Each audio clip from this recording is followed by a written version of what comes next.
Imagine this for a moment. A family grappling with the presumed suicide of a loved one, but it's a tragedy made even harder because, well, nobody was ever found. Yeah, just agonizing uncertainty. Days turn into weeks, weeks into months, and slowly, that pain gives way to this sort of reluctant acceptance. Until it doesn't. Exactly. Because then, over a year later, something happens. A single, incredibly unlikely discovery just turns everything upside down. It reveals this hidden life, a shocking double identity, and frankly, a truth far, far more chilling than anyone could have ever conceived. It's a story that really pulls back the curtain on the layers of secrets people can keep. And how sometimes the most ordinary individuals, or seemingly ordinary, can harbor truly sinister depths.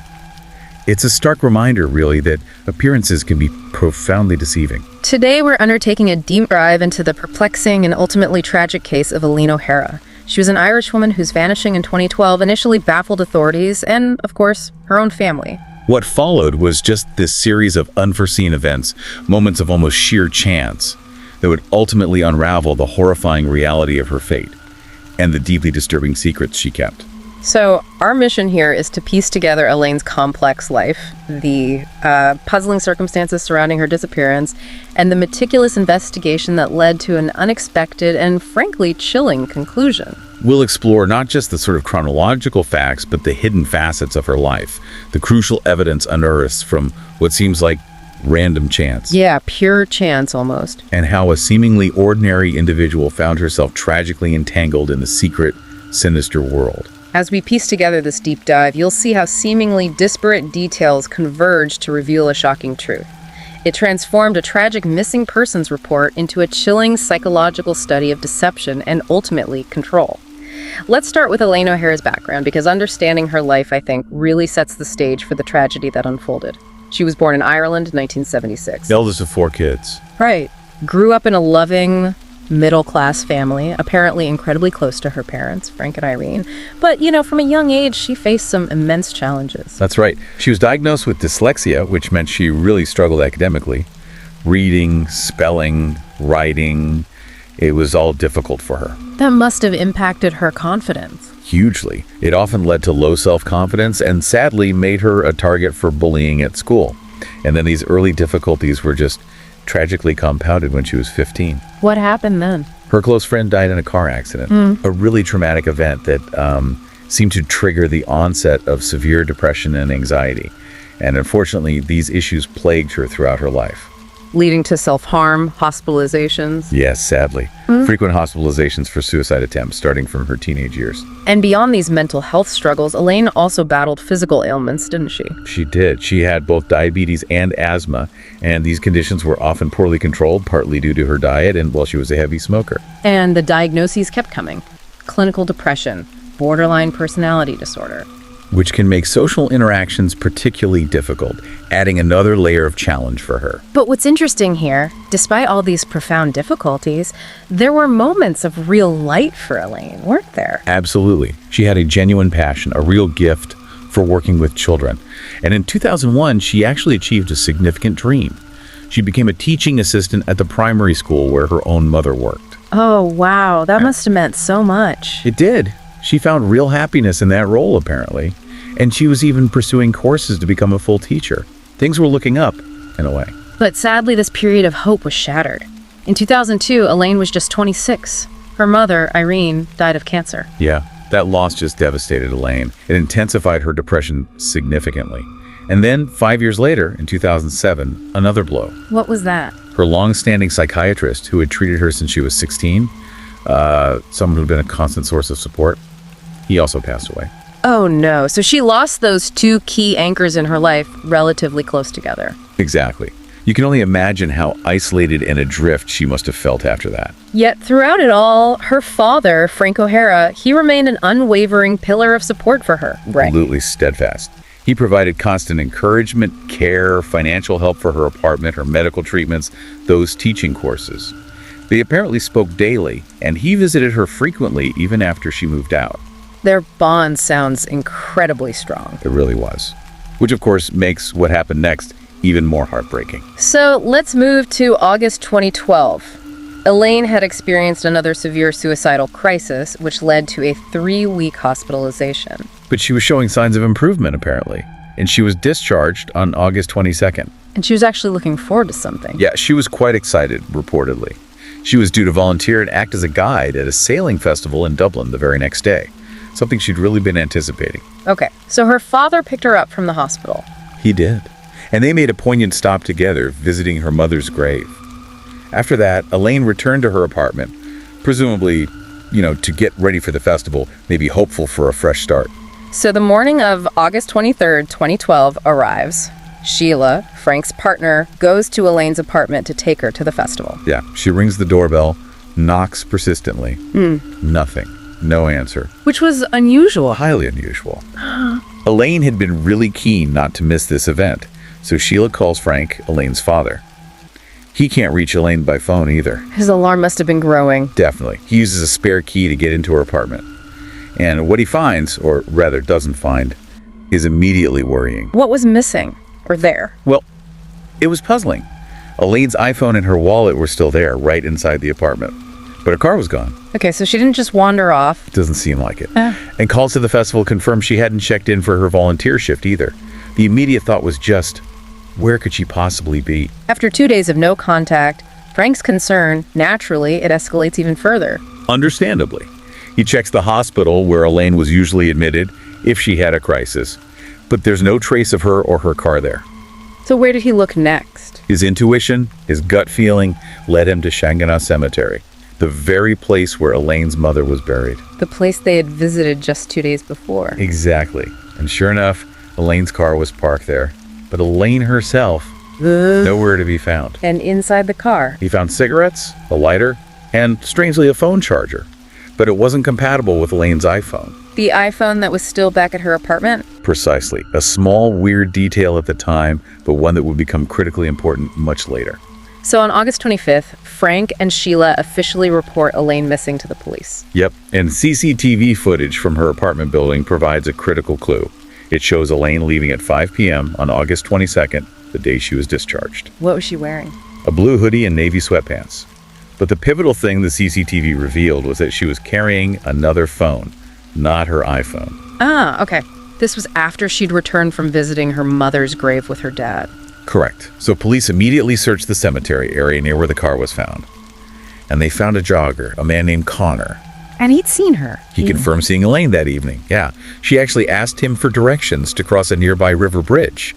And he mentioned her behavior struck him as, well, strange, distracted, maybe even annoyed. And that was the last known sighting. Chillingly, yes. That was it. So given her history of severe depression, her past suicide attempts, and the location, a cemetery near cliffs overlooking the sea, the police initially concluded. Suicide? They concluded she had likely died by suicide, probably jumping into the sea. And her family, after months of just agonizing uncertainty, they reluctantly accepted this devastating theory. So, for over a year, the case of Elaine O'Hara goes cold. Her fate is just this presumed tragedy. Yeah, filed away as a likely suicide, body never recovered. But then, September 10th, 2013, 13 months after she disappeared, everything changes. What happened? 3 friends are walking by a lake, Vartree Reservoir, about 15 miles from Shanganagh Cemetery. And the water level is unusually low. They notice a black bag in the water. And they pulled it out. They did. And inside, well, it was quite a find. A collection of sex toys. Things like a ball gag, blindfolds, handcuffs, chains, collars. Wow. What did they do? Well, initially they kind of joked about it. Yeah. And actually left the bag there. Really? Yeah. But one of them, apparently, couldn't shake this nagging sense of unease. Something felt off. So the next day, he goes back. He retrieved the bag. He did. Retrieved the bag, and feeling something just wasn't right, turned it over to the police. And this small decision, just born from a lingering doubt, it cracked the case wide open. So the police get this bag. Detective James O'Connell. He recognizes the unusual nature of the contents and immediately initiates a thorough search of the area where the bag was found. And his search turns up something crucial. 2 incredibly critical items. A key ring and a supermarket loyalty card. Don't tell me. That loyalty card belonged to Elaine O'Hara. Oh my God, after 13 months. Exactly. This shocking discovery instantly reignited the cold case. Suicide was suddenly looking much less likely. And things started moving fast then. Horrifyingly fast. Just 2 days later, September 13th, 2013, a dog trainer, Martina Rooney, is walking her dog, Millie, in the foothills of Glencullen Mountain. Okay. Millie, you know how dogs are, runs off into the undergrowth. She comes back carrying a large bone. Oh no. Martina initially thinks it's an animal bone, but she follows Millie back to where she found it and discovers, well, numerous scattered bone fragments. And along with them, a pair of navy sweatpants and a shoe. The clothing. The sight of the clothing immediately made her realize these weren't animal bones. These were human remains. She contacted the police straight away. And forensics confirmed it. They did. Specifically, a jawbone provided a definitive match. The remains belonged to Elaine O'Hara.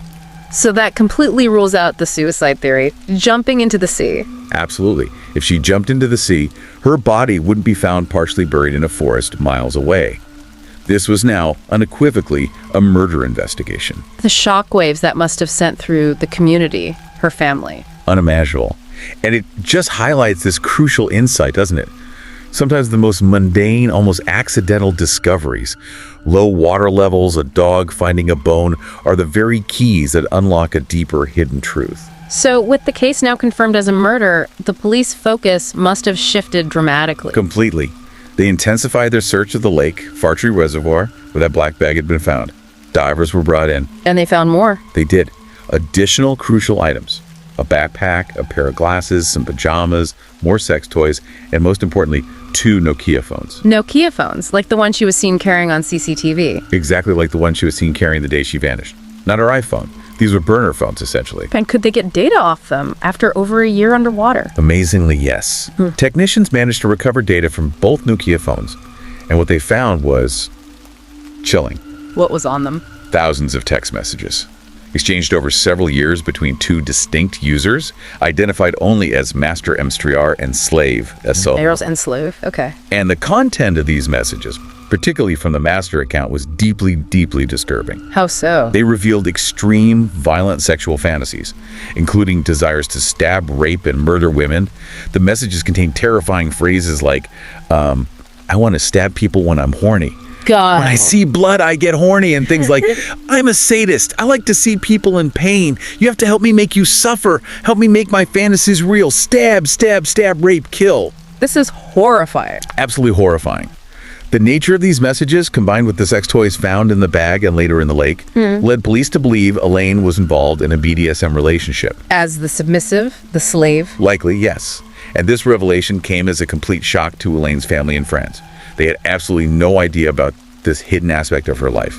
It's just another layer, a stark reminder that even those closest to us can harbor incredibly private, hidden realities. And further investigation into Elaine's computer usage backed this up. It revealed she frequently visited alt.com, which is a BDSM website. What was her profile like? Her profile name was, tellingly, Help Me Learn, and it stated her desire to be a submissive. Her account frequently communicated with another profile named Architect72. Architect72, that sounds specific. Very. And this profile had a description mentioning things like self-cutting and using a master's scalpel as part of punishment. This immediately clicked with a previous tip police had received from one of Elaine's friends. What was the tip? That Elaine had mentioned being in some kind of relationship with a married architect. Okay, the pieces are starting to connect. Architect72, a married architect. Exactly. And as these digital clues were mounting, police went back to the physical evidence. Specifically, the CCTV from Elaine's apartment building. And they saw someone. They saw a man frequently entering and exiting her building. And crucially, he was often seen carrying a black backpack. Matching the one found in the lake. Matching the one found in the lake. This man was immediately identified as the prime suspect. Police believed he was the master from the text messages and the owner of that Architect72 profile. Wow. Okay, so they have these incredibly disturbing messages, this connection to the BDSM scene, and a potential suspect linked via CCTV and the website profile. But before we get into identifying this master, I think it's really important we clarify something. Yes. The term BDSM comes up a lot here, but the events of this case, they're often mistakenly conflated with BDSM as a whole. Can you help us understand the critical distinction? Because what happened to Elaine wasn't BDSM, was it? No, absolutely not. What happened to Elaine was a heinous crime. It was violence, it was murder, it was a complete perversion of any consensual activity. For clarity, it's important to understand that BDSM, which stands for bondage, discipline, sadism, and masochism, is a consensual sexual lifestyle. It's not a mental disorder. Right. It involves participants deriving pleasure from specific power dynamics, role-playing, all within a framework of consent. Exactly. So B for bondage involves things like physical restraint ties, handcuffs, blindfolds. D for discipline often refers more to psychological or emotional control, agreed upon rules or punishments. Like denying orgasm or specific commands, things like that. Right. And S for sadism is about deriving pleasure from inflicting agreed upon pain or humiliation on a partner. While M for masochism is deriving pleasure from receiving that pain or humiliation. But the absolute cornerstone, the fundamental principle, is informed consent. Informed, enthusiastic consent. That's the key. Both participants must fully agree to everything that happens. Anything without that consent is assault, abuse, or rape. It is unequivocally not BDSM. And there are safety protocols too, right? Like safe words. Yes, absolutely. Yeah. Participants often establish safe words, usually words not typically used during sexual play, like pineapple or red, that signal for all activity to stop immediately. It ensures the safety and comfort of everyone involved. So the crucial takeaway here is that true BDSM is built on trust, communication, and mutual agreement. Safety is paramount. Precisely. The events of this case represent a horrific violation of those principles. It crossed a very clear line into criminal violence and murder. Okay, thank you for clarifying that. It's a really important distinction to make. Now, with that clearer understanding, let's get back to the investigation. The hunt for the master. Right, so police tried to trace that master phone, the Nokia found in the lake. Initially, they found a registered name, Graydon K1, but that turned out to be a dead end, likely fake. So they had to rely on the messages themselves. Yes, they delved back into those thousands of messages, searching for any tangible clues, anything that might reveal the identity of the master. And some very specific details did emerge. Like what? Well, on March 31st, 2011, there was a message from Master indicating he had become a father again. This implied he was married and had at least 2 children. Okay, that narrows it down slightly. A bit. Then a few months later, June 11th, 2011, another message. This one stated that Master got 5th place in the flying competition. Flying competition, like a pilot. That was the initial thought. But police then shrewdly considered, well, what about model airplane competition? Ah, okay, that's clever. It was the breakthrough. They researched model airplane competitions held around that date, June 2011, and they found the 5th place winner. Who was it? Graham Dwyer. Graham Dwyer. And did he connect to the Architect 72 profile? He did. Police quickly discovered that Dwyer had previously reported a stolen bicycle from the architectural firm where he worked. There it is, the Architect connection. Bingo. It confirmed his profession and directly linked him to that Architect 72 profile Elaine had interacted with. Further investigation revealed Graham Dwyer was indeed married. So Gemma Dwyer, who was also an architect, they had 2 children. Just as the texts imply. Exactly. They lived in Foxrock, an expensive area of Dublin. His hobbies included building and flying model airplanes, and he even collected expensive race cars. On the surface, he presented as this respectable, successful family man. No criminal record. A stark contrast to the horrifying online persona. Completely. A terrifying Jekyll and Hyde situation. And it wasn't just online, was it? Didn't an ex-girlfriend come forward? Yes. Even more damning evidence emerged. An ex-girlfriend identified as Amber came forward, and she described Dwyer's profoundly disturbing sexual fantasies. What does she say? She reported that he wanted to stab women during sex. He started by placing kitchen knives on the bedroom floor, then moved them onto the bed itself. Sometimes, she said, he would actually hold a knife during intercourse. She must have been terrified. She said she feared for her life. She eventually ended the relationship because of that fear, a decision that, in hindsight, very likely saved her life. Unbelievable. So in October 2013, the police move in on Dwyer. They did. Graham Dwyer was brought in for questioning, and his computers and phones were seized. And when they initially confronted him, what was his story? He admitted knowing Elaine, but only through the BDSM website. He claimed they only communicated via email and had never actually met in person. Which contradicts the CCTV footage. Completely. He even tried to paint himself as helpful, saying he was trying to assist her with her suicidal thoughts. And when they confronted him with those chilling messages from the master phone, he denied it was his. Flatly denied owning it. He maintained this facade of innocence, trying to distance himself. But the evidence was about to completely crumble that facade. Because the evidence against him was, in fact, overwhelming by this point. It really was. Police found numerous videos on Dwyer's computer depicting extreme BDSM acts, often involving Elaine. Videos? What kind of videos? One particularly disturbing video showed him cutting himself and then pouring ketchup on the wound to simulate more blood. Others depicted him using a knife to actually cut Elaine's abdomen. You could hear her reaction. Yes, causing her to cry out in pain on the recording. It was graphic and horrifying. And there was more physical evidence. Yes. His own wife, Gemma, identified him as the man seen on Elaine's apartment CCTV footage and forensic examination of Elaine's old bed. From her apartment. Yes. It revealed knife marks under the sheet, along with traces of semen and blood. And DNA. DNA testing confirmed the semen belonged to Graham Dwyer. Faced with this irrefutable evidence, he finally had to shift his story. So he admitted more. He admitted to having sex with Elaine, yes. But he still denied killing her. He ludicrously claimed he'd lied to his wife about meeting Elaine simply to spare her feelings. To spare her feelings after everything else. And what was his wife's reaction when all this came out? Gemma Dwyer was understandably horrified. She instantly realized the man she knew, the father of her children, was a terrifying facade. She immediately filed for divorce and left him, taking their children with her. I can't even imagine. So Dwyer is arrested. On October 22nd, 2013, Graham Dwyer was arrested and charged with Elaine O'Hara's murder. The subsequent trial lasted 9 weeks. And the full depravity came out then? It did. The prosecution laid out all the evidence, showing how Dwyer's dark sexual desires had escalated over time. It moved beyond just cutting fantasies to a full-blown desire to kill. And he tried to involve Elaine in that. He did. He tried to lure Elaine into finding someone else for him to murder first. He cruelly exploited her deepest vulnerabilities, her desire for a family and children, promising her those things if she helped him. But she couldn't or wouldn't find a victim for him. No. So he shifted tactics.